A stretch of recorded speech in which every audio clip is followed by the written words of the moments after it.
como siempre, y es verdad, todo a oscuras. Vemos el resplandor del otro lado del cristal, donde están Fermín y Noel, y aquí un flexo que ilumina hoy especialmente un libro muy antiguo, de editorial Rotativa, una portada naranja, Recuerdos del futuro, Eric von Däniken, y un dibujo, una silueta. Realmente parece un viajero fuera del tiempo, realmente parece un astronauta.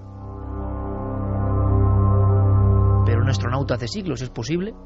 Intentaremos descifrar ese misterio esta noche. Empezamos con otra cuestión, una cuestión de terror apocalíptico. ¿Tiene que ver con las conspiraciones? Sí, porque parece que hay personas que siempre, incluso en estos días, denuncian cosas que están a la contra. En cuanto se denuncia eso, uno se pone en peligro. Podéis preguntar a Santiago Camacho hoy, por ejemplo, si le ha sentido alguna vez peligro. Santi va a hablar de amigos de alguna forma. Algunos fueron realmente amigos. Coincidieron en el tiempo, intercambiaron investigaciones. ¿Ha estado Santi alguna vez en peligro por contar lo que cuenta? ¿Se está en peligro? ¿En qué momento se está en peligro? ¿Cuándo se pasa la delgada línea roja? ¿Cuándo uno sabe que está tocando un material especialmente sensible? Podemos preguntarle al portavoz de estas cuestiones desde siempre en Milenio 3. Puede ser una buena oportunidad. Él haciendo repaso, repito, de ese dossier que yo creo que puede ser uno de los más sentidos y escalofriantes de la historia. Dentro de los temas de Santiago Camacho, morir para contarlo. En su día, ya lo sabéis, hablamos de personas que llegaron demasiado lejos. Eran personas del ámbito del misterio, en su concepto más amplio, más clásico. Hoy nos metemos con la conspiración. Y sin duda, cuando uno toca algunos temas de la conspiración, sabe, como si fuera una aureola etérea, ¿no?, que hay algo quizá parecido a un punto de mira sobre su cráneo.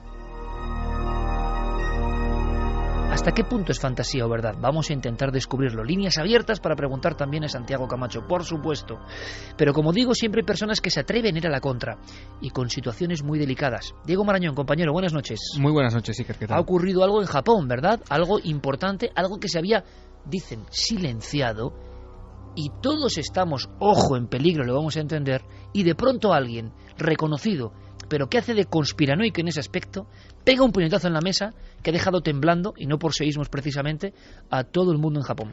Pues sí, desde 2011 llevamos todos un poco viendo aterrados lo que ocurre en ese reactor número 4 de la central nuclear de Fukushima. Incluso existe una cámara que ya es famosa en las redes, Iker, la cámara de la muerte se la ha llamado, porque está enfocando continuamente a ese edificio que, si se cae, bueno, tendría graves consecuencias. Y lo que ha ocurrido esta semana, Iker, esta semana pasada, es que se ha alzado una voz muy autorizada, y lo que ha dicho ha dejado a todo el mundo, bueno, pues con los pelos de punta. Esta persona que ha hablado es David Suzuki, que es un académico canadiense. Él es locutor, científico, es divulgador de ciencia, tiene una serie muy conocida en Estados Unidos. Él está especializado en genética y tiene, bueno, da clases en la Universidad de la Columbia Británica desde 1963. Y lo que ha dicho, él se encontraba, Iker, hablando en la Universidad de Alberta sobre un simposio científico sobre ecología del agua, y a la pregunta de una de las personas que se encontraban sentadas en esa sala sobre los peligros que podría tener en estos momentos ese reactor número 4 de Fukushima, David Suzuki respondía tal cual vas a escuchar. La de Fukushima es la peor situación que me puedo imaginar. Me diréis, ¿y qué hacemos? Lo primero, tenemos un gobierno en total complicidad con TEPCO, la compañía energética. Están mintiendo como bellacos. El terremoto y el tsunami destruyeron 3 plantas de 4. La cuarta está tan dañada que el temor es que si se produce otro seísmo de 7 o más grados, ese edificio se vendrá abajo y entonces será el caos.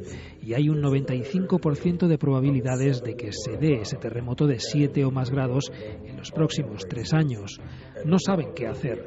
Necesitamos reunir un grupo internacional de expertos independientes y hacer lo que ellos sugieran. Ahora mismo el gobierno japonés es demasiado orgulloso como para admitirlo. He visto un estudio que dice que si finalmente la cuarta planta se viene abajo por un terremoto y las barras quedan expuestas, significaría adiós Japón, y toda la costa oeste de Norteamérica tendría que ser evacuada. Si eso no es terrorífico, no sé qué lo sería.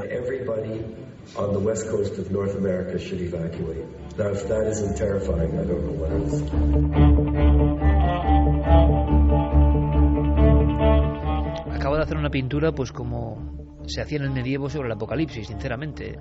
Una posibilidad, en este caso tecnológica, del conocimiento humano, que llevaría el traste, dice, si ocurre ese seísmo, con Japón.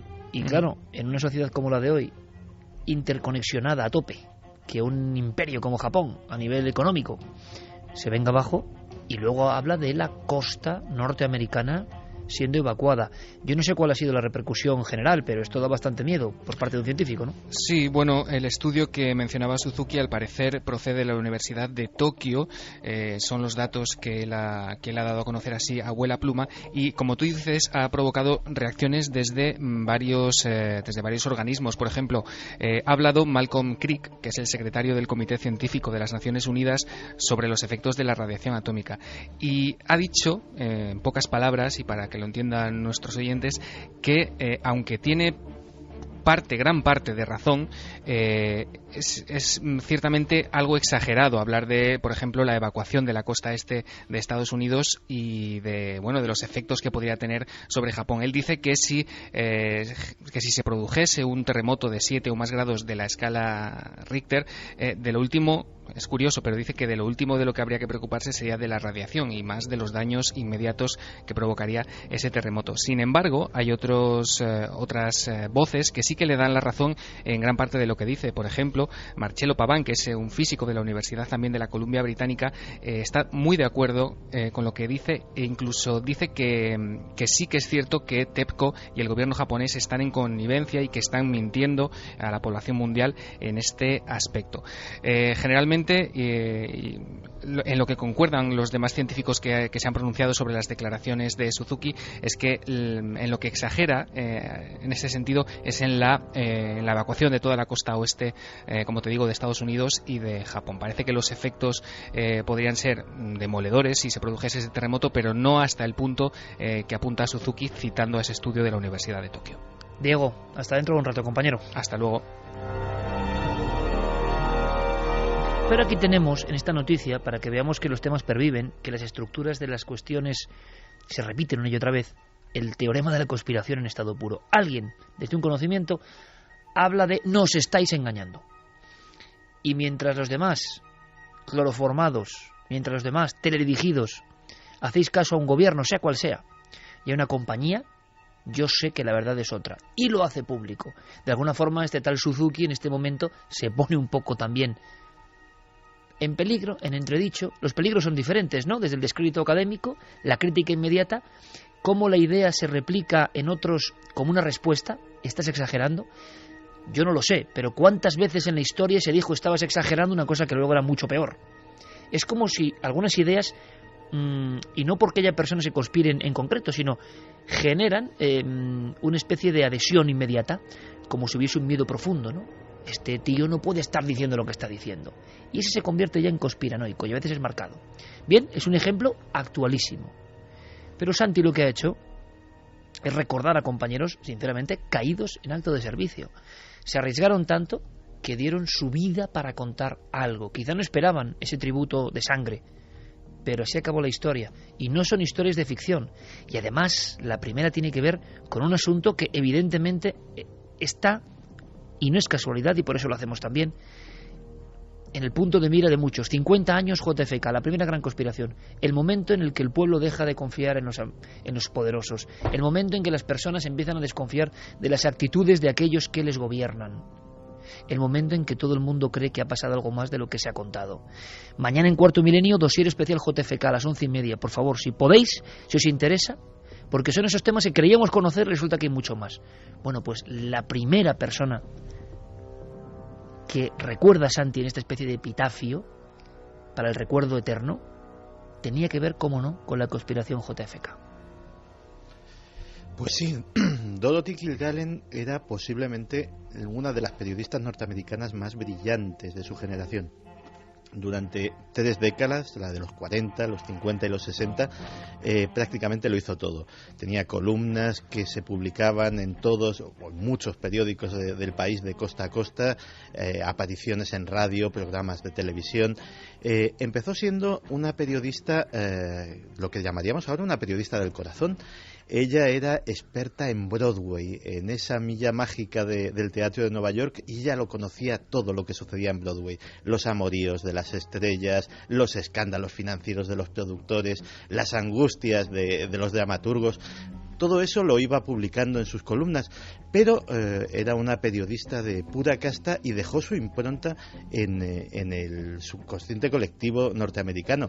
Te voy a poner un caso, El Fugitivo. ¿Te acuerdas de esa serie y de que luego fue llevada al cine? Por supuesto. Pues la historia del doctor Sam Shepard la descubrió Dorothy Kilgallen, la popularizó, se enamoró de esa historia de un médico que estaba siendo acusado del asesinato de su mujer, y ella creía firmemente en su inocencia y en que esa acusación y ese juicio habían sido injustos, y en decenas de columnas fue siguiendo la historia paso a paso de Sam Shepard y de su lucha por demostrar su inocencia.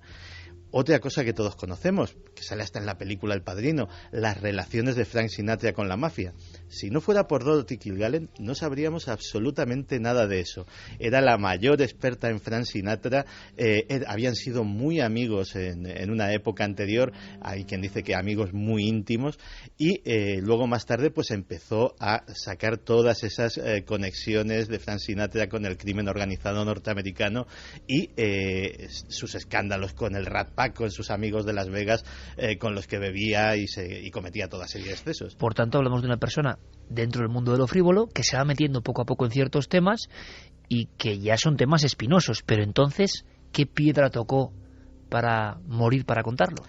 Pues también tenía, como hemos visto con el caso este del fugitivo, había casos que la llamaban la atención. Por ejemplo, en una época se interesó mucho por los ovnis y en la década de los 50, por ejemplo, en una de sus columnas escribió: los platillos voladores son vistos con tal importancia que serán sujeto de una reunión secreta de grandes líderes militares el próximo verano. Ella, toda su información procedía de las más altas fuentes.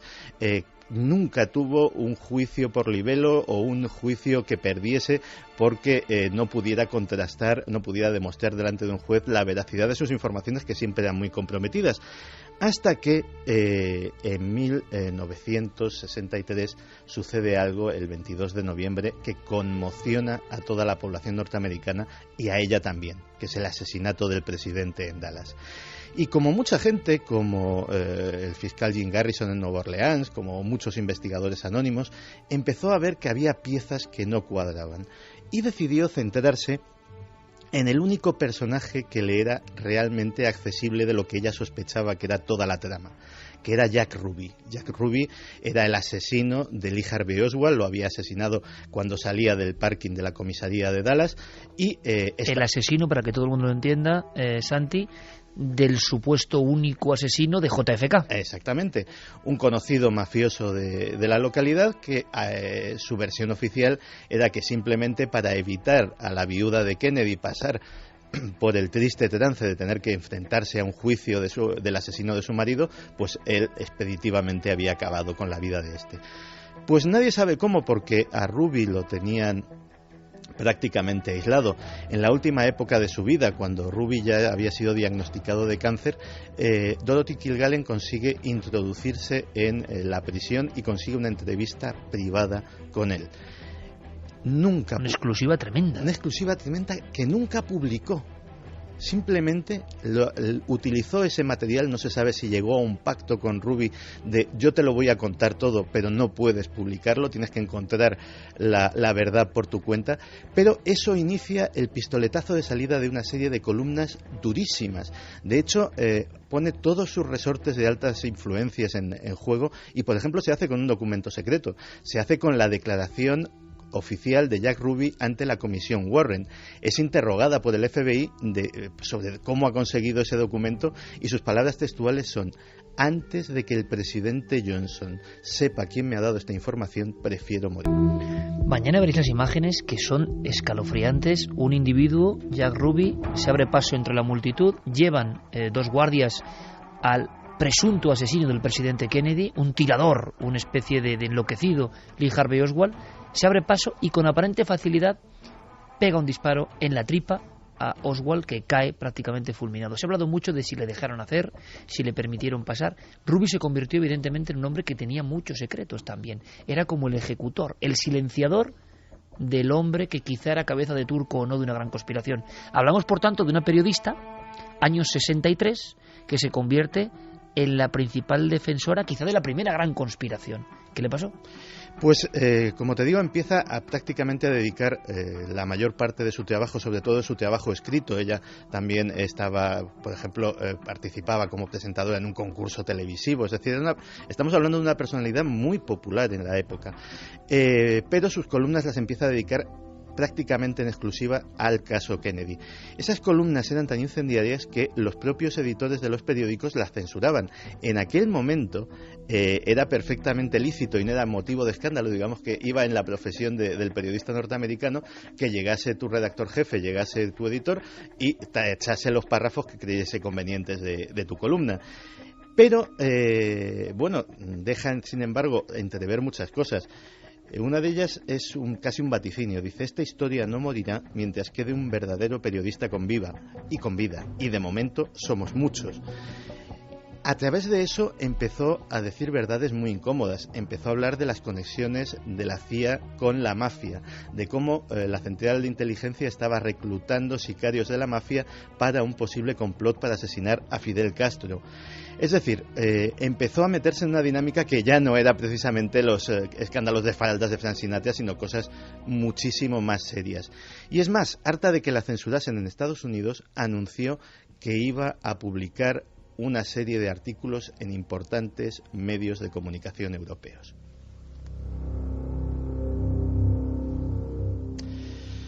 Y ese fue casi su último anuncio público. El 8 de noviembre de 1965 había terminado su intervención en televisión, llegó a su casa, se acostó en la cama y así, en la cama, fue encontrada por su doncella. La versión oficial de la autopsia fue una muerte accidental por sobredosis de barbitúricos. Sin embargo, había una serie de cosas que no encajaban. La primera es que el cadáver fue encontrado plácidamente, tumbado en la cama, con su libro mientras leía. El problema es que Dorothy Kilgallen no podía leer sin sus gafas, y las gafas estaban en el recibidor, donde las había dejado. Por otro lado, las libretas de las que dependía, era una persona con una obsesión compulsiva por anotarlo todo. Tenía decenas de libretas que jamás aparecieron. Tampoco aparecieron ninguna de sus notas ni nada relacionado con el caso Kennedy. Ahí se terminó la investigación para siempre, Santi. Ahí se terminó la investigación para siempre. Varios autores incluyen a Dorothy Kilgallen entre las decenas de muertes extrañas que ha habido y que hubo con relación al caso Kennedy. Pero ese informe de autopsia lo deja como una muerte accidental. 1:56 en Milenio 3, la historia de la primera conspiranoica con el asunto JFK, que muere accidentalmente. Por cierto, no es accidental ya. Fermín Agustí, buenas noches. Buenas noches, Iker. Cuéntanos. Ya somos trending topic en Twitter, Milenio 3.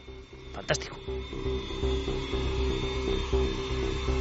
Porque esto nos interesa, porque lo estamos contando en el 50 aniversario de la muerte de JFK, el inicio de la gran conspiración.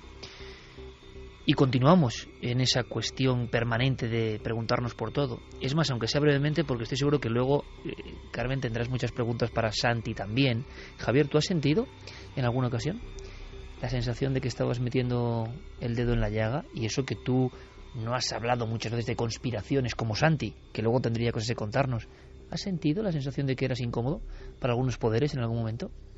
¿O has sentido miedo investigando? No por el misterio, sino por lo que hay detrás, ¿no? Sí, pero solamente una vez, fíjate, y fue en los intensos años 91, 92 de la desclasificación de los papeles OVNI del Ejército del Aire, cuando había muchos intereses enfrentados. Yo en aquel momento trabajaba para la revista Más Allá y estaba publicando continuamente informaciones de todas partes sobre este asunto, y ahí en algún momento sí que en fin, tuve la sensación por lo menos de estar muy, muy observado, ¿no? Bien, ¿estaría observado el segundo personaje de esta lista, Santi? Pues seguramente, además es posiblemente el más moderno, y ya hemos hablado aquí de él. Nos tenemos que venir... O sea, hacemos un contraste total. La primera conspiranoica y algo que ha pasado hace poco tiempo. Ha pasado el pasado mes de febrero, el día 2 de febrero de 2013. Philip Marshall, piloto de aeronave, antiguo colaborador de la CIA y de la DEA, la Agencia Antidrogas de Estados Unidos. Había sido una persona con un activismo en el tema de los servicios de inteligencia muy importante, ya estaba retirado, se dedicaba trabajaba para la empresa privada, pero como a Dorothy Kilgallen le acaba sacudiendo también, en este caso, otro gran acontecimiento, del que hablamos también hace muy poco en Cuarto Milenio, el 11S. Él, como piloto, no acaba de ver aquello claro y como experto no solamente en temas de inteligencia sino en relaciones internacionales y en Oriente Medio, empieza a ver una serie de cosas muy, muy, muy extrañas, hasta el punto de que publica un libro con sus conclusiones que en líneas muy básicas acusa al gobierno de George Bush y a una trama formada por los servicios secretos de Arabia Saudí de haber provocado un autoatentado el 11 de septiembre de 2001. Para poner las cosas en contexto tenemos que hacer hincapié en que Marshall no era un conspiranoico al uso, es decir, no era un señor como puedo ser yo, como puede ser decenas de personas que escriben en Internet, que más o menos podemos haberle dedicado más o menos tiempo a la cuestión, pero la conocemos de oídas. No, él había trabajado muchísimo, o sea, no es de estos que dicen, no, es que yo he sido, no, este había sido realmente un operativo de inteligencia con importantes responsabilidades, y cuando uno lee su libro descubre que puedes estar más o menos de acuerdo con las teorías, pero la parte documental, la parte del dato puro está impecablemente documentada. Pues bien, ese día aciago, el 2 de febrero de 2013, contamos la noticia en su día muy por encima aquí en Milenio 3, Philip Marshall fue encontrado asesinado en su domicilio junto a su esposa, sus 2 hijos y el perro de la familia. La versión oficial es que Philip Marshall había tenido un rapto de locura aquella noche, había asesinado a todo el mundo y luego se había descerrajado un tiro en la sien. Pero hay, como en el caso de Dorothy Kilgallen, muchas cosas que no encajan. Wayne Madsen era amigo personal, periodista de investigación, y nos cuenta que él mismo está ya investigando el caso de la muerte de Marshall y ha encontrado algunas cosas que son de extrañar. ¿Cuáles son esas circunstancias extrañas? Pues la que más le llama la atención es que Philip Marshall se volvió, después de años de toda la vida de ser zurdo, se volvió diestro. No solamente empuñó el arma con la mano derecha, sino que también decidió descerrajarse ese tiro utilizando la mano derecha. Por otro lado, hay testimonios de los vecinos. Estamos hablando de un tiroteo importante. Nadie oyó nada. Parecía que aquello se había llevado a cabo con silenciador. Sin embargo, el revólver era un revólver normal, de los que puede tener muchos ciudadanos estadounidenses en su casa. Evidentemente no estaba provisto de este aditamento. Pero volvemos además a un punto común. El ordenador y los papeles, los borradores de un libro que estaba anunciando, en el cual haría asombrosas revelaciones, según había anunciado en su propia página de internet, tampoco han vuelto a aparecer jamás. 2013, un buscador de la verdad, de la conspiración, siempre, en su opinión, del 11S. Oficialmente tuvo un brote psicótico, un rapto de locura, y mató a toda su familia. Por cierto, los mató mientras dormía. Lo que la policía no ha sabido explicar es por qué los 2 hijos de la familia habían decidido dormir esa noche en el sofá, que es donde fueron encontrados. Por sorpresa, tiene que servir de algo. Somos realmente buenos. Debéis de haber estado vigilándome un buen rato, ¿eh? Siempre me he dicho que tengo ojos en la espalda, pero ni os he sentido llegar. Vosotros sois agentes de la CIA, ¿verdad? Agentes de la CIA. ¿Qué es eso? Sois agentes de la... Tenía razón, ¿verdad? No, estaba equivocado. Estaba equivocado. Es un error. Vosotros sois de la NASA. Eso es de la NASA. Por favor, chicos, no hagáis eso. Por favor. Te hemos buscado durante mucho tiempo, Jerry. ¿Le conozco? Y muy bien. Di, Jerry. ¿Con quién has estado hablando? Yo hablo con mucha gente. Soy taxista, ¿sabe? Y no paro de hablar con gente en ¿Quién todo el más día. sabe nuestro secreto? ¿Qué? Nuestro secreto, Jerry.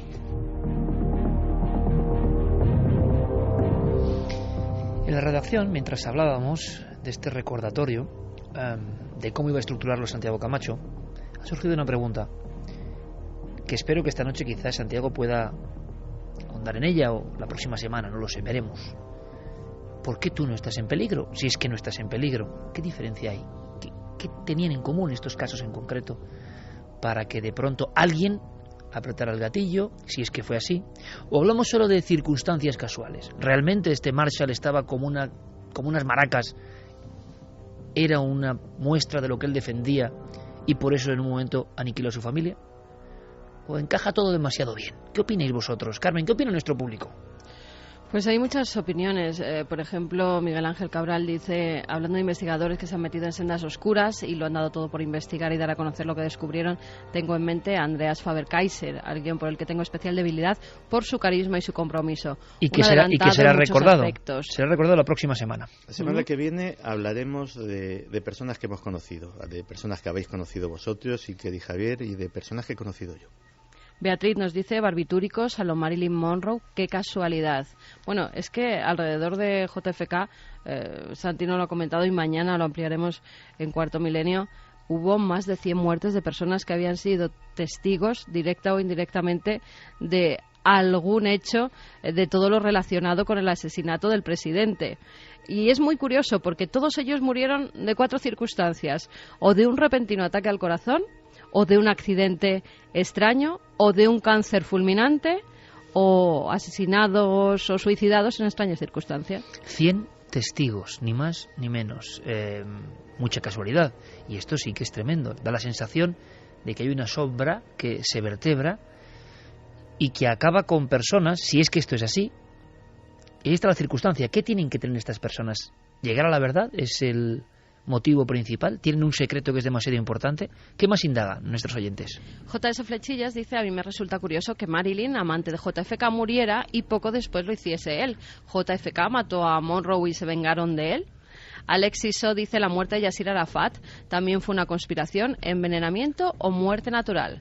Shazak dice, lo de Santi no tiene precedentes. Si algo le ocurriera a ningún milenario creeríamos supuestos accidentes. Ánimo, Santi. Lucía Pinazo dice, los científicos conspiranoicos, los que cuentan datos, nadie está a salvo. Quien no interesa, se quita de en medio. Lolo González, hay que ponerle guardaespaldas a Santi Camacho conspirando contra su mejor activo. CR7 dice, oye Santi, revisa siempre la pasta de dientes por aquello del plutonio. Jorge González, a estas alturas ya no se puede encargar a Santi Camacho. Siendo tan famoso, su muerte resultaría muy sospechosa. Están preocupados verdaderamente por ti, Santi. Pues ahora le vamos a preguntar a Santi, y nos alegra que os estéis preocupando por él. Nosotros también, evidentemente, pero tiene que haber algo que lo hace distinto. Quizá precisamente el ser tan conocido. Santi es un personaje de la cultura de masas de este país ahora mismo, ¿no? Evidentemente. Entonces, ¿eso qué ocurre? ¿Que lo protege?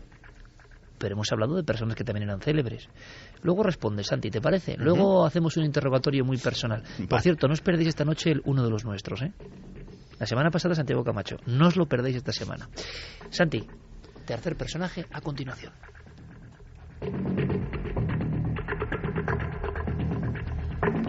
Pues Philip Marshall y nuestro próximo personaje seguramente se conocieron. Barry Seal fue durante una época el piloto más brillante de los Estados Unidos. Fue el más joven en llevar un 707, un avión comercial importante. Con apenas 20 años ya era comandante de un vuelo de la TUA. Es decir, estamos hablando de un chaval que volaba desde los 16 años y que tenía un talento innato para la aviación, hasta que fue reclutado por la CIA. Trabajó para la agencia, sobre todo durante la guerra de Vietnam y durante los conflictos en Centroamérica. Él fue el que llevó, por ejemplo, las armas que se utilizaron para la invasión de Bahía Cochinos. Esos transportes de armas se llevaron a cabo en su avión. Trajo cantidades ingentes, parece ser en la época de la infame era América, de drogas del Triángulo de Oro para financiar operaciones clandestinas en Estados Unidos. Y en la última etapa de su vida estuvo implicado en lo que luego se conoció como el escándalo Irán-Contra. Barry Seal no es precisamente un héroe, digamos que es el verso suelto de esta historia. Barry Seal fue un héroe a la fuerza. Después de ver toneladas de droga pasar por su avión, millones de dólares al cambio, etcétera, etcétera, decidió sencillamente instalarse por su cuenta. Hasta que le pilló la DEA, le pilló la Agencia Antidroga norteamericana y le ofreció un trato. Trabaja para nosotros, cuenta lo que sabes y pues no te metemos en la cárcel.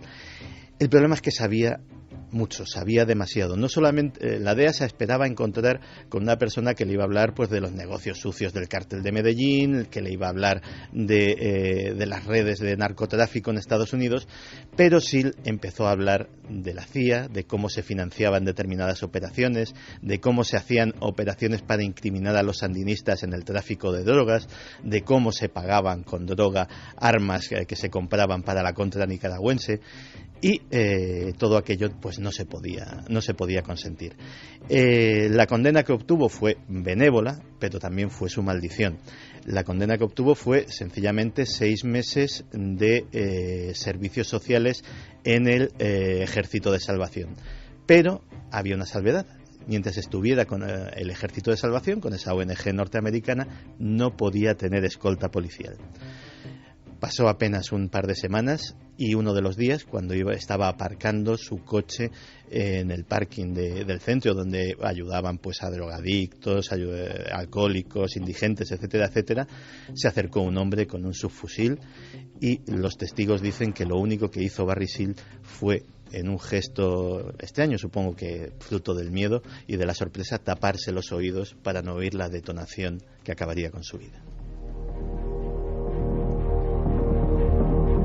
Todos, de momento, personajes norteamericanos. En el mundo, por ejemplo, de Rusia, ¿habrá ocurrido esto? Imaginamos que sí. ¿De China? Imaginamos que sí. Quizá nos sorprendamos. 4º personaje de la lista. Estamos haciendo algo que no creo que se haya hecho en las redes de este país. Un recordatorio de esos investigadores de temas demasiado sensibles y que acabaron en la cuneta.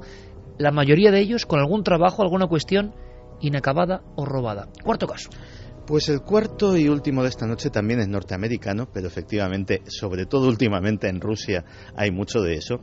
El último caso también es norteamericano y es diferente a los demás, porque estábamos hablando de periodistas, de personas que tenían relaciones con los servicios de inteligencia, pero Milton William Cooper era un conspiranoico de libro. Era un tipo que había consagrado su vida ¿a qué? Pues a los ovnis, a los Illuminati, fruto de la obra o de imaginación para algunos de Gordon Cooper, de Milton Cooper, perdón, es buena parte de las historias de conspiraciones que a día de hoy todavía seguimos leyendo en internet, esclavos sexuales, etcétera, etcétera. Todo ese tipo de cosas ya las decía Milton Cooper, primero en sus boletines fotocopiados y luego en su newsletter. ¿Cuándo empieza a actuar este hombre? ¿Cuándo empieza a difundir? En los 70 empieza. O sea, es uno de los pioneros divulgadores que mezclan misterio y conspiración. Efectivamente, y es digámoslo así, el conspiranoico del libro. Pero hasta un conspiranoico del libro comete errores. Y el 28 de junio de 2001, Milton William Cooper, que había escrito sobre sociedades secretas, que había escrito sobre encubrimientos ovni, que había escrito sobre un montón de temas polémicos, 28 de junio, recalco la fecha, transmitiendo su programa de radio, que lo hacía en una emisora de onda corta que tenía en su propio domicilio. Se oyen las sirenas de la policía, por ejemplo, pasando, es decir, no estaba ni insonorizado.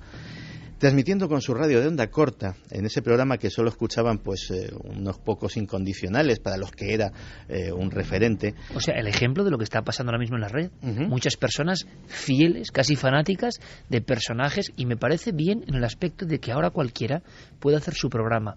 Y lo digo desde la cadena SER, o sea, lo digo desde un medio poderosísimo como es este micrófono amarillo. Pero a mí, como persona, me gusta que cualquier individuo en su casa, con una cámara y un micrófono, puede difundir cosas a los demás. Me parece bien. Lo harán mejor, lo harán peor, a algunos les apasionará. Y hay gente que espera con ansia a ese investigador que desde su casa cuenta cosas. Me parece interesante, pero este es un pionero en eso también. Pues, y me estoy poniendo pesado con la fecha, pero es importante, el 28 de junio de 2001, Milton William Cooper dice en su programa de radio que los Estados Unidos, en algo más de 3 semanas, deberían prepararse para un estremecedor ataque del cual sería culpado Osama Bin Laden, pero que en realidad iba a ser orquestado por el mismo gobierno.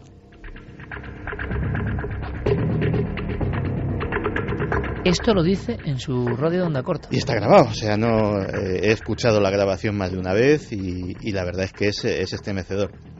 Dio en el clavo por casualidad, tenía información de la que no sabemos nada. El caso es que escribió 3 libros en su vida y son libros muy interesantes, pero como también le sucede a muchos conspiranoicos, Cooper era un tipo bastante excéntrico. Podíamos denominarle también como un precedente de los survivalistas a los que hacía Javi Pérez Campos relación hace un tiempo. Y era un personaje también con unas ideas políticas un poco radicales. Lo cierto es que el 5 de noviembre la policía se acerca a su casa y, según la versión oficial, simplemente era por una infracción de Hacienda. Era por una infracción de Hacienda, por sus ideas políticas se había declarado insumiso fiscal y había determinadas cosas que había dicho que él no pagaba, porque él no quería colaborar con esto y que pagaba solamente la parte de sus impuestos que fuesen pues a sanidad, educación o lo que fuese. Y lógicamente pues había ido a la policía a interesarse por esto. Pues según la versión oficial, Milton Cooper los recibió a tiros. La policía no tuvo más remedio que repeler la agresión y fruto del tiroteo pues murió abatido. Sin embargo, testigos y gente que no ha sido incluida en esa versión oficial dicen que Milton Cooper cayó víctima de una trampa, que los policías se hicieron pasar por un grupo de gamberros que estaba montando follón y destrozando su jardín, que efectivamente, conociendo el carácter airado de Milton Cooper, salió revólver en mano, efectivamente, a intentar espantarlos, y en ese momento fue cuando los agentes decidieron abatirle.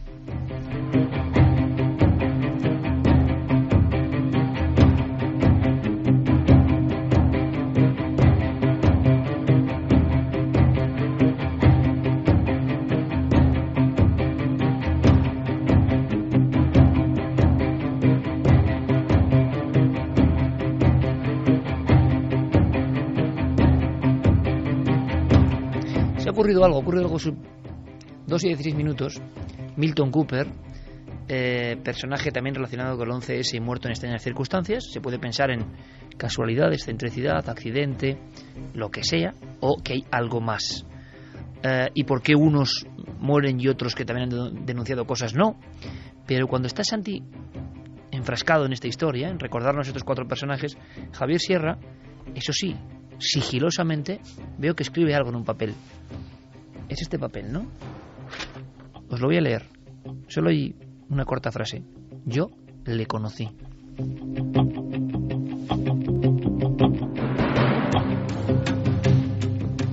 Le conocí y no le hice ningún caso, porque nos encontramos en 1991 en Los Ángeles en un congreso que se llamaba Whole Life Expo, donde la vedette, la estrella, por decirlo de alguna manera, era John Lear, otro conspirador, que en aquella época llegó rodeado de guardaespaldas para anunciar que muy solemnemente que el gobierno de los Estados Unidos había hecho un pacto inmoral con extraterrestres, entregando ciudadanos norteamericanos para experimentos, no se sabe muy bien de qué tipo, a cambio de tecnología alienígena. La teoría de John Lear, ¿que era quién? Perdóname. John Lear era el hijo de William P. Lear, el fundador de los Jet Lear, uno de los grandes ingenieros de la historia norteamericana. Barry Shield tenía un Jet Lear, todo encaja. Y este hombre mantenía que había habido un intercambio, que Estados Unidos había cedido cuerpos humanos, digamos personas. Sí, ciudadanos suyos, sí, efectivamente. Esta misma conspiración, ahora mismo, si se busca en internet, seguro que hay personas en la actualidad de estos que pueden hablar perfectamente en su casa, con todo su derecho, pero que la mantienen a pies juntillas. Sí, él fue, ya te digo, la estrella. Y William Lear era uno de los conferenciantes de aquel congreso. Presentaba un libro de una portada horripilante que se llamaba Behold the Pale Horse. Su último libro póstumo sería ese. Bueno, no, en aquella época se publicó en 1991 para aquel congreso. Él lo presentaba allí, lo vendía él mismo en una mesita. Tengo la imagen perfectamente clavada. La portada de colorines muy extraña. Exacto. Sí, lo tengo. Claro. ¿Cómo no? Ese libro horripilante hacía un repaso sobre distintas conspiraciones, desde los ovnis hasta JFK. Él dio allí, recuerdo, una conferencia sobre ovnis y me pareció tan chalao, tan loco, que preferí centrarme en John Lear, que todavía estaba más loco, ¿no? Pero por lo menos iba con guardaespaldas. Fíjate lo que son las cosas. John Lear sigue todavía vivo, efectivamente, contando sus historias sobre pactos con alienígenas. Lo sigue manteniendo. Y sin embargo, William Cooper, que hablaba de otras cosas, hablaba de conspiraciones económicas, de JFK, en fin, de cosas que se iban más allá de los supuestos contactos o intercambios tecnológicos con extraterrestres, pues nos ha dejado. Fíjate que estaba consultando, es que no escribió ninguno después. O sea, tiene efectivamente lo que yo tenía, tiene 10 libros, pero Behold the Pale Horse 1991 es su último libro.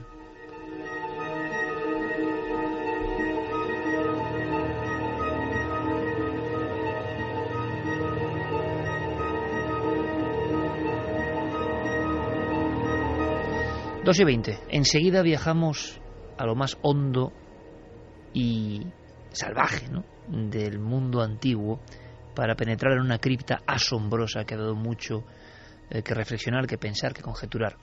Pero evidentemente, Carmen, habrá más cuestiones, porque hemos rescatado un póker de caídos en combate. Murieron para contarlo. ¿Hasta qué punto enloquecen con la historia? ¿O es que de verdad tienen una verdad profunda, amarrada, que casi nadie comparte, y lo que les vuelve locos es la evidencia de que están tocando algo real y que el resto del planeta no les cree? Preguntas. Pues Jonathan nos dice, según Estados Unidos, cualquiera que no acepta la versión oficial y sus políticas será considerado terrorista. ¿Pasará esto con nosotros? Marta nos dice, Estados Unidos tiene mucho poder y si a alguien le molesta, lo borra del mapa y maquillan la realidad. Pilar Dueso, Santi, ¿quién aconsejó a JFK salir con el descapotable? ¿Estaba previsto el asesinato? Mañana contamos algo, dímelo con titulares, anda.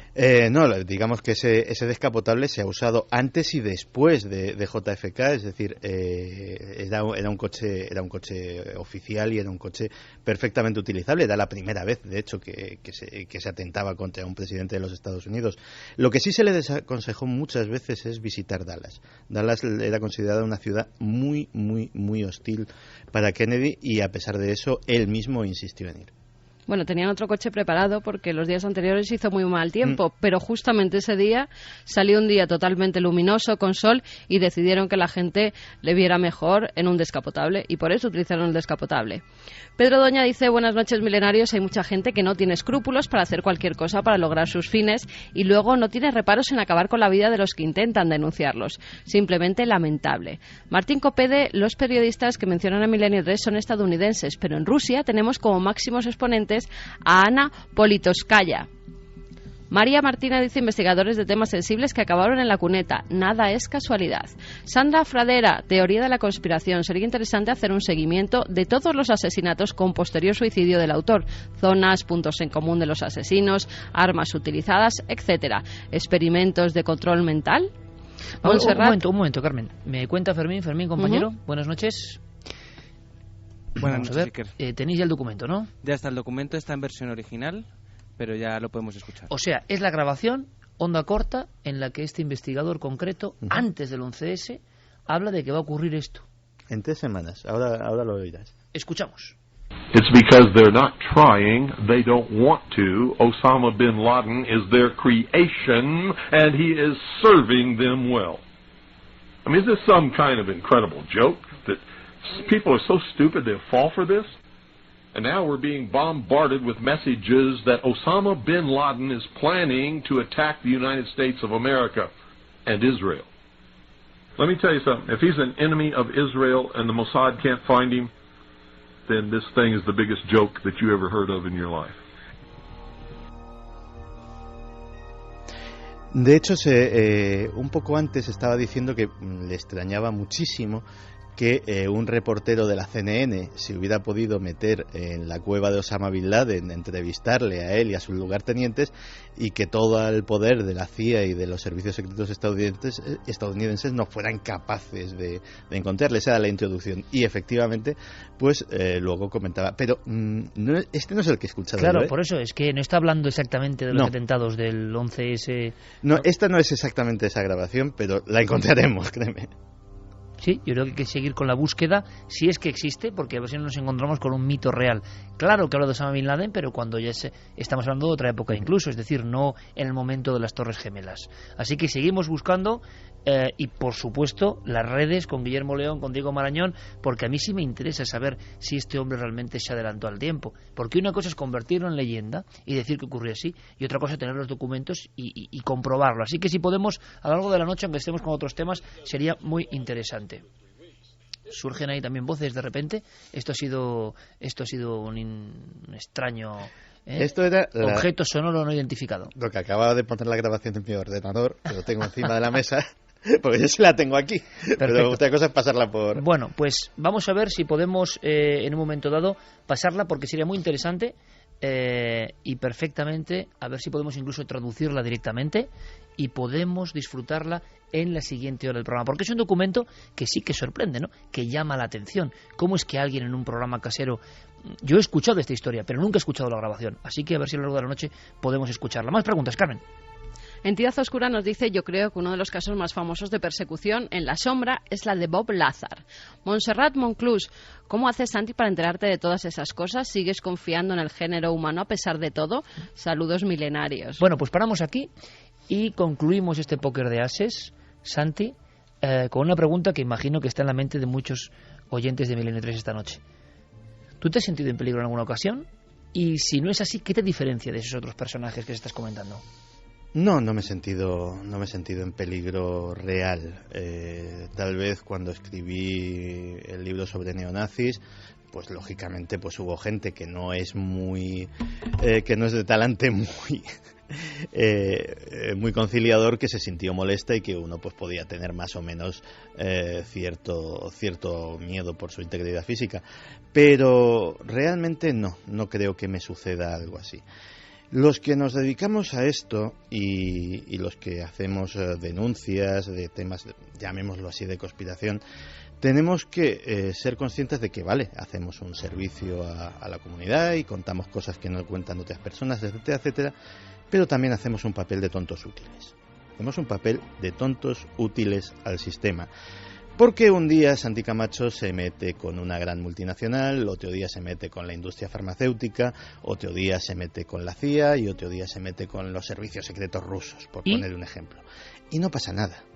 No pasa nada. De hecho, al sistema le viene bien. Es decir, está bien, ¿no? Hay libertad de expresión, se puede hablar de lo que se quiera.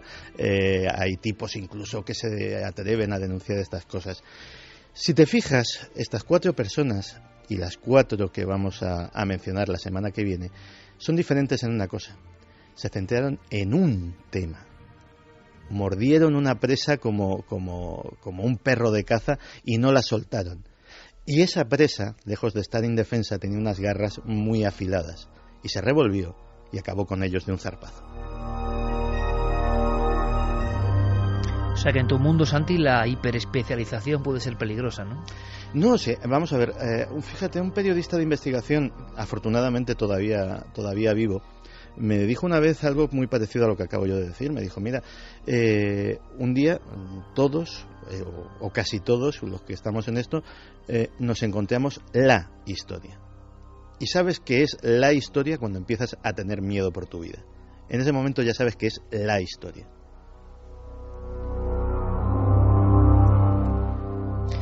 Fijaos que hace poco yo, y bueno, como ocurre cuando haces entrevistas, ¿no? Que a veces no es por los periodistas, ¿no? No es que no te entiendan bien, sino que extraen cosas y nos ha pasado a todos. Esta semana yo hacía promoción un poco de los 8 años y había una entrevista, y lo sé porque en las redes sociales y demás, bueno, montó bastante revuelo, tampoco lo entiendo muy bien. Yo decía, y lo digo además dirigiéndome a todos los amigos, porque la mayoría son milenarios, decía algo así como que había casos muy malignos que yo prefería no contar Pero no me refería a conspiraciones o a verdades. Me refería, y lo digo bien claro, por ejemplo, a que hay casos tan desagradables, tan malignos, pues, tipo que destripa a 5 niños, y vas a estar tú contando cómo destripa a 5 niños y no hay nada más que aportar. Malignos me refiero al mal auténtico del ser humano. Un mal del que no vamos a aprender. En todo caso, se puede contar para evitarlo. Se puede contar si tiene algo que aportar. Y es verdad, hay temas que no es que uno censure, porque como periodista tiene que contar todo lo que pueda ser interesante para sus oyentes, pero sí que hay temas que solo tienen morbo, que solo tienen sangre, que son así de baratos, por desgracia, y de terribles, y lo que a mí me sorprende es que haya personas que lo demanden como entretenimiento, porque igual se distancian de la verdad. Eso son verdad. Esos niños que han muerto decapitados, es verdad. Esos niños violados o estrangulados, es que es verdad. Tomárselo como un cuento para pasar, uy, qué miedo, me parece a mí un poco crudo, ¿no? Y qué reflejo de lo que somos. Nosotros queremos contar cosas para aprender, para saber, lo ha contado Santi, a veces evidentemente para defendernos y en ocasiones acudir al mal y bordearlo, pero a eso me refería, por ejemplo, no porque haya poderes que te metan miedo y haya grandes verdades que no vayas a contar, sino porque hay temas realmente nauseabundos y que no aportan nada ni a ti ni a la audiencia. Hubo un caso en marzo donde se relacionaba un caso criminal con apariciones, y a mí sí, estaba recordando ahora, yo sí sentí de miedo importante, miedo personal, y no lo hemos contado, la investigación está inconclusa, pero era muy impactante, muy tenebroso, un descuartizamiento, unas apariciones, un caso antiguo, terrible, un poco tabú, y que revivía con una serie de visiones que comprobamos que parece que eran reales, ¿no? La eterna visión de una mujer en la carretera, una mujer fantasmagórica, una mujer troceada, ¿no? Y que volvía a verse después de mucho tiempo y que contaba de alguna forma su secreto y que luego todo eso se intercalaba con una historia de intereses criminales terribles. Claro que esas historias llegan de vez en cuando y son historias de la náusea también. Es sorprendente que haya muchas personas que quieran no aprender, sí, a veces con inquietud y sobrecogimiento, pero aprender con la náusea no me parece a mí muy atractivo, ¿no? En ocasiones. Por eso las fronteras siempre están difusas. Hay veces que llega la historia y uno lo sabe, tiene que contarla, y por eso algunos mueren en ese proceso tremendo. Vamos a hacer una cosa. Queda pendiente la segunda parte, ese dossier de Santiago Camacho, al que esperamos tenerle con nosotros muchos años, evidentemente. Dios quiera. Claro, y que lleva muchos años contando conspiraciones. Como Javier Sierra lleva muchos años persiguiendo quizá a los instructores del pasado, a aquellos que vinieron y dejaron un legado tan extraño, tan diferente, quedaron marcados en la piedra. Antes, una cosa, amigos. Rápidamente, vamos a conectar con Guillermo León, con nuestro compañero, porque quiero que nos cuente algo en un minuto y después nos marchamos. ¿Nos marchamos a dónde, Javier? ¿A qué país? Nos vamos a México, al corazón maya de México. Con unos sonidos que te agradezco y te va a agradecer la audiencia enormemente. Pero es que ahora mismo, en la nave del misterio, ingridjiménez.com, en nave del misterio en las redes sociales, nuestras vías de contacto, ya lo sabéis, en la web, tenemos una galería curiosa, una galería de verdad extraña. Y es que ha habido mucho impacto con el tema chemtrails. Yo no sé, sigo sin saber muy bien qué es lo de los chemtrails. Lo sigo sin saber, sinceramente. No es que esté ocultando información, sino que realmente no sé qué pasa. No sé distinguir las estelas de condensación de los aviones de los chemtrails. Pero Guillermo León, compañero, buenas noches. ¿Qué tal? Buenas noches, compañero. Conectamos con la sana, ¿no? Aquí estábamos escuchando a Santi y bueno... Y tenías miedo ya tú también. El teléfono y Fermín, sus cosas. Vamos a ver, compañero. ¿Qué tenemos en la web? Rápidamente. Pues rápidamente tenemos una galería fotográfica de, bueno, unos documentos yo creo que bastante interesantes de supuestos chemtrails que desde muchos puntos de España pues nos han llegado esta semana. ¿Te ha sorprendido alguno? Primero, ¿te ha sorprendido el aluvión de fotografías, la cantidad tremenda que ha recibido de toda España? Yo te lo comentaba esta semana. Respecto a otros temas, pues yo creo que sí, que esta semana hemos tenido una verdadera inundación de fotografías. ¿Te ha sorprendido alguna especialmente? Pues no sé si habéis tenido ocasión de ver la galería. Hay algunas, por ejemplo, en Zamora, donde precisamente hablamos del reportaje. Y hay una en Cantabria, por ejemplo, impresionante, que sale como atardeciendo, amaneciendo, y todo el cielo surcado por extrañas estelas paralelas, ¿no? Hay una, creo que es la que te refiere de Santander, y sí, de hecho la tenemos creo que de portada, porque es realmente impresionante, ¿no? Hemos hecho una pequeña selección, creo que son medio centenar de fotografías, y yo creo que de todo tipo. A mí desde luego me ha sorprendido, creo que a Javi Percampo también se lo comentaba esta semana y también se ha quedado un poco sorprendido porque, bueno, una cosa son lo que todo el mundo los comenta, son estelas de condensación y tal, pero otra cosa es estos verdaderos pictogramas que nos han enviado, bueno, en forma de fotografía. Pictogramas, tú lo has dicho, y ahora mismo Javier Sierra, lo que es la tecnología, acaba de poner su tablet en posición horizontal, en posición vertical de alguna forma, y estamos todos viendo ahora mismo pasando. Guillermo, como siempre, magnífico trabajo, como siempre, al mando de todas las redes sociales y de lanadelmisterio.com, de ikergenes.com y de las redes sociales. Podéis disfrutar de esa galería y darnos vuestra opinión. Guillermo, gracias, te dejo con tus ordenadores, compañero. Nada, aquí seguimos que tenemos que Fermín no nos sorprende. Gracias, compañero. 2:34, sorprendente, chicos, ¿verdad? Sí, yo hablaba además con Guille, le comentaba y le confesaba que me costaba creer realmente que nos estén envenenando, por ejemplo, desde los cielos, que es una de las teorías, ¿no? Pero al ver estas fotografías que Guille ha colgado en la página web, es innegable que ahí pues hay ciertas anomalías, hay cielos cubiertos de estelas que aunque uno sea un inexperto, cuesta creer que eso sea algo normal, ¿no? Que algo que produzcan los aviones de paso. Yo, por el eco que he tenido, hay gente que dice que oye, no seáis tontos, que estos son los aviones, punto. Gente del ámbito de la aviación. Y del mismo ámbito de la aviación, estos son chemtrails. Sigo sin saber distinguirlos, pero es verdad que hay pictogramas, cielos enteros marcados. ¿Será por la condición climática o no? Nada, un minuto, un titular, chicos. ¿Qué opináis? Hay algunas tremendas, ¿eh? Vamos a ver, no es, lo he dicho aquí, o sea, no es ningún secreto. Yo cada vez soy más creyente, digámoslo así. Y la verdad yo, algo que hemos visto todos, prácticamente todos, yo me preguntaría, por ejemplo, ¿qué posibilidades hay de que de forma casual dos rutas aéreas sean perfectamente perpendiculares? Caramba, que no, perfectamente. O que cuando en esa ruta perfectamente perpendicular se cruzan esos aviones, que lo hagan no solamente de forma perfectamente paralela, sino equidistante, y formen cuadrículas perfectas, del mismo tamaño cuadradito. Pues a mí me parece curioso. O sea, me parece como poco retador hacia las leyes de la estadística. Yo, y me van a matar, pero no acabo de ver bien. Tampoco es el sentido de una conspiración que nos envenena y deja esas marcas, ¿no? O sea, más evidente imposible, no lo sé. Javier. Yo estudié hace algunos años un caso en la provincia de Soria de ladrones de nubes, donde se hablaba de unas avionetas que supuestamente... Y que eso era verdad. Sí, que claro, cuando yo llegué allí era una leyenda urbana, o aparentemente una leyenda urbana. Se supone que había unas avionetas que lanzaban algo a la atmósfera para disolver nubes y que no lloviese, y que una zona del Moncayo estuviera más seca que la otra vertiente de la misma montaña. Hace ya unos 15 años, sí. Y entonces fue mi primer contacto con esta conspiración aérea, porque se hablaba de que nos estaban envenenando, que estaban lanzando algún tipo de producto en el cielo. Yo lo tomé con mucha prudencia, con prudencia periodística, pero lo conté. Y la verdad es que desde entonces hasta ahora eso no ha dejado de sucederse. No solamente son los chemtrails, también siguen en muchas partes, no solo de España, sino de toda Europa, no solo de Europa, sino también de América y de África, las historias de aviones ladrones de nubes, de agentes contaminantes que se cree que se lanzan para, en fin, acabar con cultivos o para desertificar unas zonas a favor de otras. Si esto es así, si estas conspiraciones finalmente se demuestran, tendremos, bueno, la enésima prueba de la perversidad del genio humano. ¿Dónde nos vamos, Javier? En punto concreto.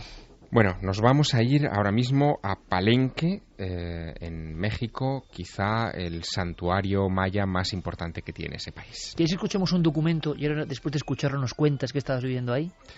Podemos contarlo y escucharlo, claro. Venga.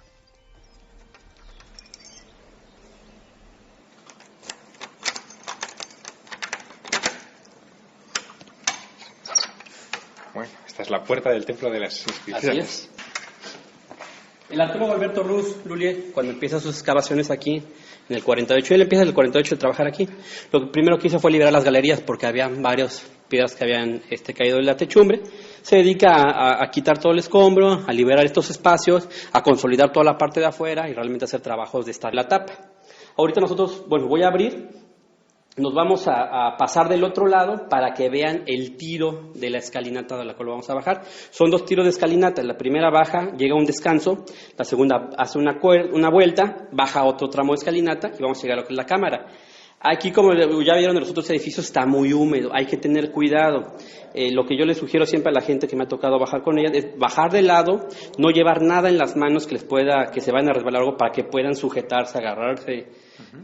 Cuestiones de seguridad, obviamente nada más, para que estén libres y puedan agarrarse ahora sí.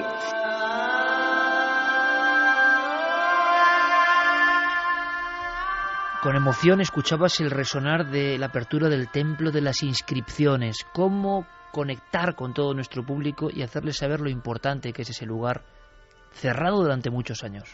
Estamos en medio de la selva, en un lugar que los arqueólogos del Instituto Nacional de Antropología e Historia luchan diariamente por mantener a salvo. Ellos me contaban que si dejaran durante un año de cortar el césped, de mantener a los árboles y las semillas que caen diariamente en esa zona muy fértil, la selva se terminaría comiendo en apenas unos meses ese lugar.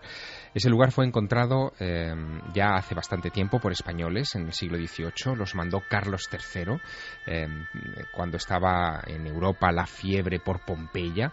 De hecho, llamaron a aquel lugar la Pompeya americana porque les parecía que guardaba secretos de la cultura maya impresionantes, y efectivamente el tiempo dio la razón a aquellos arqueólogos españoles de Carlos III.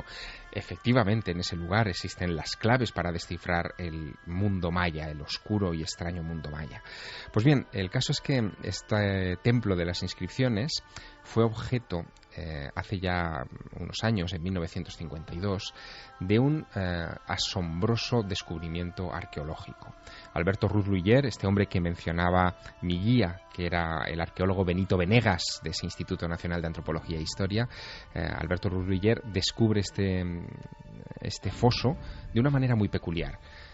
Él ha encontrado una montaña cubierta de vegetación. Encima de esa montaña cubierta de vegetación hay una serie de pórticos con inscripciones en estuco que cuentan una historia extraña. No se ha descifrado todavía. Se ven mujeres sujetando bebés en el regazo que dan paso a unos paneles llenos de glifos mayas que cuentan una cronología que se pierde supuestamente en la noche de los tiempos. Hay algunas fechas que se remontan a 1.250.000 años atrás en el tiempo y que nadie se explica por qué figuran en una cronología que supuestamente es ajena al momento de construirse esa pirámide. Esa pirámide se levanta en la época en la que Mahoma está predicando en el viejo mundo, en el desierto. Este rey que construye la pirámide, Pakal, ha levantado ese templo y ha hecho algo que Alberto Ruz encuentra pues casi de manera imprevista. En la cima del templo, bajo esos pórticos que están todavía a salvo de la vegetación, hay unas losas. Esas losas tienen unos agujeros cubiertos con unos tapones que Alberto Ruz desenrosca, mucho tiempo después de que fueran colocados. Se da cuenta de que por ahí cabe una gruesa maroma, la coloca, la anuda, y con unos cuantos operarios que él contrata de la selva, de los que viven cerquita en el pueblo de Palenque, tira de ella y descubre que esa losa efectivamente se mueve y que debajo de la losa hay algo. Ahora entendemos tu emoción. Estás en la puerta de ese lugar, a punto de acceder a ese inframundo de alguna forma. Efectivamente, estoy en la puerta de ese lugar. Lo que hemos escuchado es el ruido de llaves abriendo esa verja que está cerrada desde hace una década. Desde hace una década los miembros de este Instituto Nacional de Antropología e Historia decidieron preservar el tesoro que había descubierto Alberto Ruz Lullier. Habían entrado muchos turistas, muchos visitantes en los años anteriores. Algunos se habían resbalado por esas escaleras que nos describía Benito Venegas. El grado de humedad en esas escaleras el porcentaje de humedad es del 100%. Es un lugar donde se hace difícil incluso respirar, donde la ropa se te pega inmediatamente a la piel y donde escuchas, aunque afuera de la pirámide haga sol, dentro escuchas que está lloviendo, están cayendo gotas continuamente. Por lo tanto es un lugar peligroso también. Es un lugar peligroso, pero Alberto Ruz Luyer en 1952 no se lo encuentra así. Lo que él descubre cuando levanta esa losa es que hay un escalón, pero que inmediatamente se interrumpe en una masa compacta de escombros. Así que empieza una excavación. La excavación él en realidad la empieza en 1949 y durante 4 años, 3 años largos, está sacando material continuamente de ese lugar. Encuentra un escalón y otro escalón y otro escalón, que serán los que yo recorreré. Desciende 22 metros en un trecho de escaleras impresionante bajo una bóveda geométrica muy singular, característica de los mayas, y cuando llega al nivel inferior, a lo que él cree que es el nivel inferior, descubre que el pasillo se interrumpe.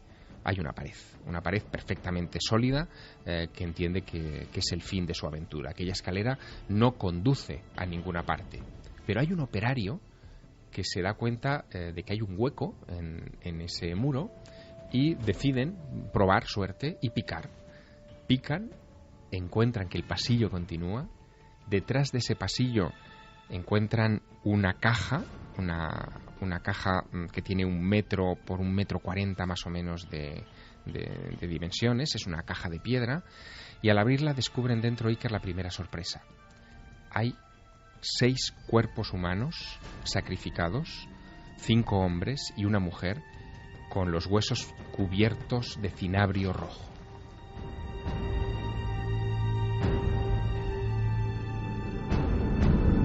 Los esqueletos rojos. ¿Quiénes eran? ¿Qué hacían allí? Pues eran hombres jóvenes, o eran muchachos jóvenes, ¿no? Porque lo que se ha averiguado en estos años, desde que los descubrió Alberto Ruz, es que debían tratarse de miembros de la clase social dominante maya, es decir, eran familiares probablemente de uno de los clanes gobernantes de la zona. Se sabía por las inserciones de jade que tenían en sus dientes. Los dientes estaban tallados, algunos en forma de T, por ejemplo, y dentro tenían incrustados piececitas de jade, que el jade era un material muy valioso y solamente accesible a la casta dominante. Tenían los cráneos deformados, que también era una de las características de la casta dominante. Alguien había sacrificado, y esto era muy atípico, no a prisioneros, no a esclavos, no a gente capturada de otras tribus vecinas, sino a gente de su propia estirpe, ¿no? De la estirpe real. Aquello no hace más que crear misterio, ¿no? en torno a lo que pueda estar enterrado allá. Y sigue Alberto Ruz sacando tierra, escombros, algunos pequeños objetos que parece que han dejado allí, no se sabe muy bien en qué época, hasta que finalmente, cuando ha retirado las últimas piedras, descubre algo que lo deja estupefacto.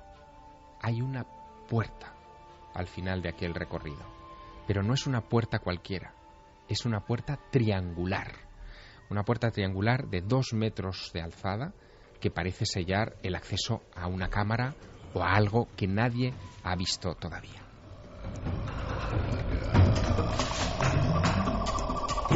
Dos y 47 suena Apocalipto de fondo. ¿Te parece, Javier, que escuchemos cómo baja esos peldaños míticos hasta la puerta? Claro, porque Benito... Peligrosos, digo, ¿eh? Sí, Benito Venegas me advierte de que debo andar con cuidado. Yo desciendo esos peldaños el último. Somos una pequeña comitiva. Una pequeña comitiva de 3 personas. Viene también Eva, viene mi mujer. Y si quieres ¿Y pasa algo? Sí, lo escuchamos. No vamos a contar qué pasa. Vais a escuchar lo que pasa. Peldaños muy empinados, agua, húmedos, Javier emocionado grabando todo esto para Milenio 3. Escuchamos, por favor. Nosotros desde ahorita hasta abajo son más de 36 metros. Como yo les comentaba, la cripta está a 2 metros por debajo del nivel de la plaza. Entonces, pues vamos a empezar a bajar del lado derecho, cuando péguense el lado derecho, izquierdo, como decidan. Nada más hay que tener libre las manos para que no vaya a pasar absolutamente nada.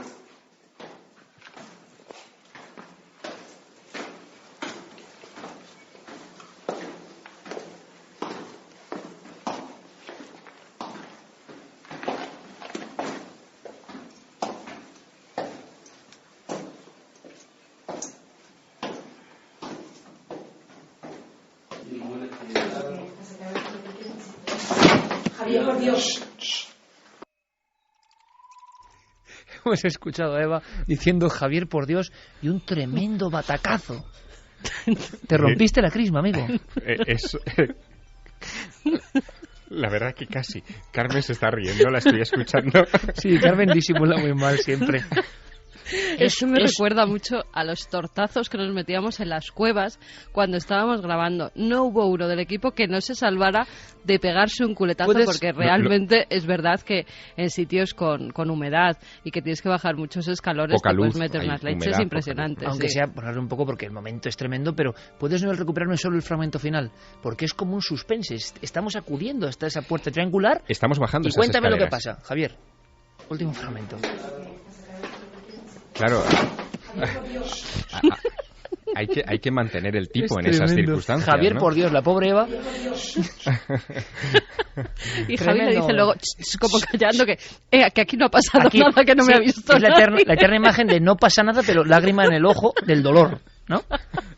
Es así, Javier. Bueno, menos mal que nuestro compañero, pero Javier es así, dice, mira el documento, porque ahí está la verdad. Eso es lo que cuesta conseguir algunos documentos. Bueno, claro, sigamos. Uno se juega la vida en esos lugares, ¿no? Caes mal en esos peldaños y cuidado, ¿eh? Sí, Hemos tenido un compañero como Juan G. Vallejo que estuvo a punto de perder la vida en la isla de Pascua, cayendo por un orificio. O sea, es decir, que lo tomamos a la risa, pero a posteriori, claro. Gracias a Dios estamos aquí todos. Claro, además yo en aquella jornada había estado presumiendo. Yo suelo tropezarme en las escaleras, es una costumbre mía, ¿no? Pero yo estaba presumiendo en aquella jornada de que las escaleras mayas eran perfectas para mí, que pese a que eran escalones altos, yo estaba acostumbrado y que no pasaba nada. Y de hecho, Eva y el arqueólogo y Benito estaban descendiendo aquello sin nada en las manos, en fin, con todas las recomendaciones que había hecho el arqueólogo, evidentemente, ¿no? Porque ya había Pero ibas grabando. Pero yo iba grabando, iba cargado con la cámara, en fin, iba violando toda la norma que tendría que haber seguido para descender a aquella tumba de Pacal. Evidentemente no quería perderme este momento que vamos a escuchar, Javier, y quiero que luego posterior si quieres cuentes por qué te quedas tan impresionado. Bueno, es porque hay una expresión, o si quieres comentar tú algún elemento anterior. Sí. Vale, perfecto. Porque te voy a decir, es un corte precioso. O sea, porque estamos viendo el Tutankamón de América de alguna forma, ¿no? Sin lugar a dudas. Pues lo que vais a escuchar de Javier en ese instante, en ese pozo, en la oscuridad húmeda, llegando hasta una losa, que es la losa que tanto nos ha hecho soñar, la losa del astronauta de Palenque. ¿Cómo se percibe, Javier, en el sonido? Es más potente que la imagen. ¿Cómo se percibe, y lo van a percibir los oyentes, tu momento?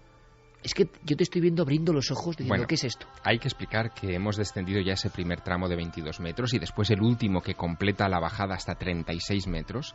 Nos encontramos más o menos a unos 2 metros bajo tierra, bajo el nivel de la selva, por debajo, por supuesto, de la pirámide del Templo de las Inscripciones. Y estoy justo delante de esa puerta triangular de 2 metros frente a la que se había quedado Alberto Ruz Luiller en junio de 1952.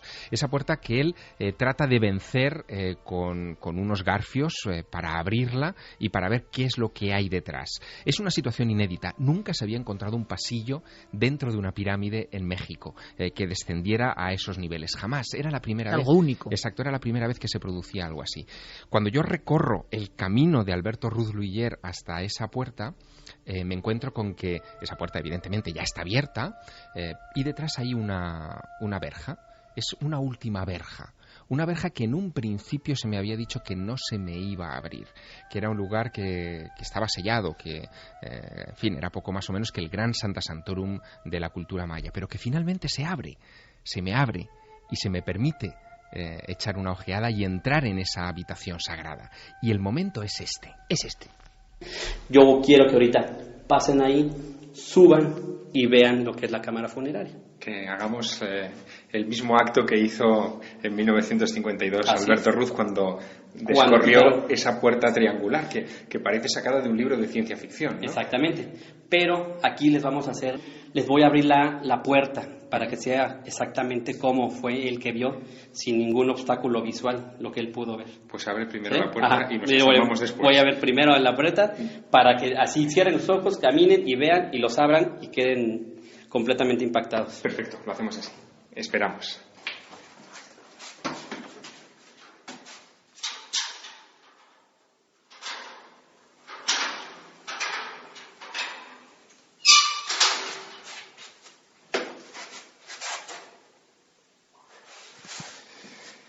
Bueno, voy a dar como un paso en la historia, como si retrocediera a 1952. 1500 años en el pasado. Dios mío. Es mucho más grande de lo que me imaginaba.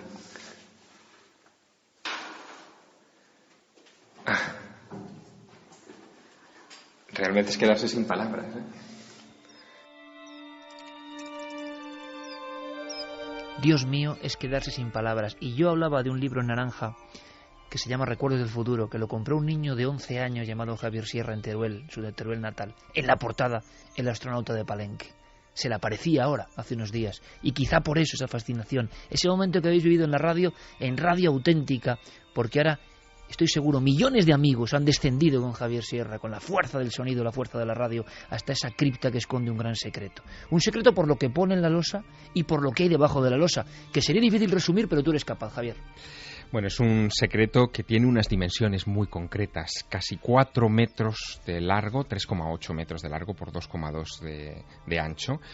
Se trata de una piedra que pesa 7 toneladas, que muestra una serie de dibujos muy extraños a un tipo como medio tumbado, como en posición fetal, sobre una serie de glifos muy llamativos que, en fin, que da la sensación de que forman parte de un maquinario.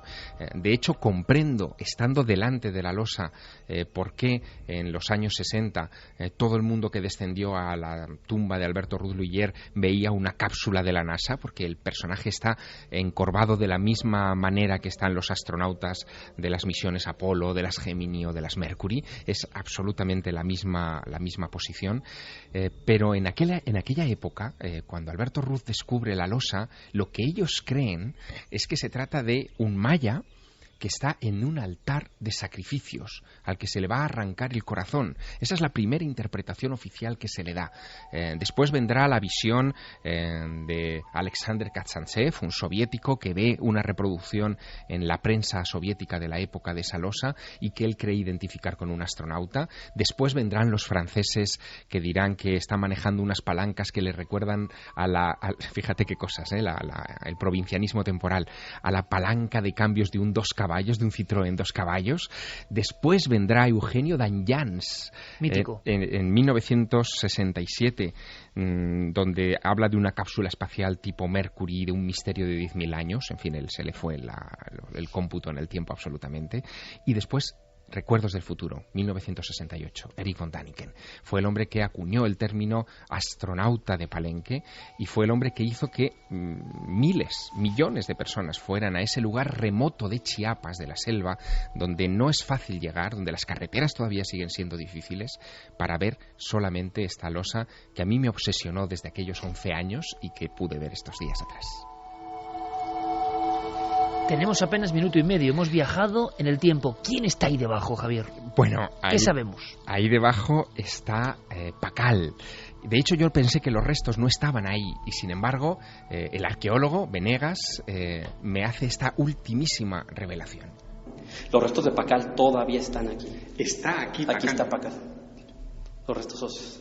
Dios mío, es como Tutankamón en el Valle de los Reyes, que está en su tumba. Es el único gobernante, es el único hallazgo arqueológico de los cuales los huesos, los restos óseos han regresado al lugar del cual fueron sacados. Ahí está Pakal, junto a ti en ese momento. ¿Y quién era? ¿Qué sabemos de él? Era un personaje extraordinario, extraño. Pues vivió en el siglo VII de nuestra era. Es un personaje que cuando se encuentra la tumba se ve que su esqueleto tiene 1,70 m de altura. Los mayas tenían 1,50 m. Una complexión que no era la de los mayas tradicionales. Y luego la gran controversia. En los glifos ya descifrados de la losa de Pakal se habla de que ese hombre vivió 4 baktunes, 80 años. Sin embargo, la dentadura, que ha sido examinada recientemente, muestra a un hombre de 40 años. ¿Qué pasa aquí? Nadie sabe realmente si ese hombre sigue siendo Pakal o no. Pero un detalle más, ese hombre... Los huesos de ese hombre estaban cubiertos por el mismo cinabrio rojo de los 6 sacrificados en la caja de piedra que descubrió un año antes Alberto Ruiz Luyer. Esta es la historia desde dentro del mítico astronauta de Palenque. La habéis escuchado, la habéis sentido.